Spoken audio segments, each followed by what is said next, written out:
చూసుకుంటే ఫస్ట్ నుంచి లాస్ట్ వరకు కూడా ఒక 2-3 మాస్ సీన్స్ తీసేస్తే అసలు సినిమాకి ఎందుకు వచ్చావు అనిపించింది నిజంగా చెప్తున్నాను.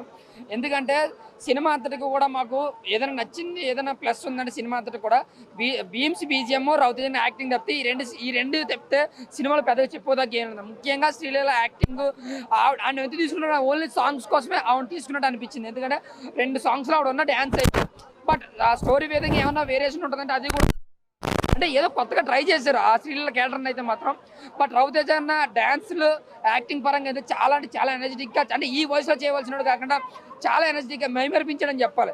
బట్ డైరెక్షన్ కోసం మాట్లాడితే స్టోరీ కావచ్చు, స్క్రీన్ ప్లే కావచ్చు, ఎడ్యుకేషన్ కావచ్చు, మొత్తం టోటలీ మైనస్ అన్న సినిమా నా వరకు చూసుకుంటే.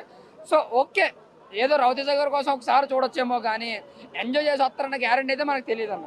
ఉంది బ్రో, బాగానే ఉంది. కానీ అది కొంచెం కామెడీ వల్ల ఫస్ట్ హాఫ్లో ఉన్న సీరియస్నెస్ సెకండ్ హాఫ్లో వడగొట్టిండు. ఫస్ట్ హాఫ్లో ఉన్న సీరియస్నెస్ సెకండ్ హాఫ్ వడగొట్టిండు. కానీ రవితేజకి పక్కా ఫ్యాన్ స్టాప్ బ్రో. మంచి మంచి రిఫరెన్స్ ఉన్నాయి పాత సినిమాలు, మంచి సాంగ్స్ కూడా మంచిగా పడ్డాయి, స్టెప్స్ బాగా వేసిండు. కానీ కొంచెం సీరియస్నెస్ సెకండ్ హాఫ్లో పోయింది అనిపించింది అంతే.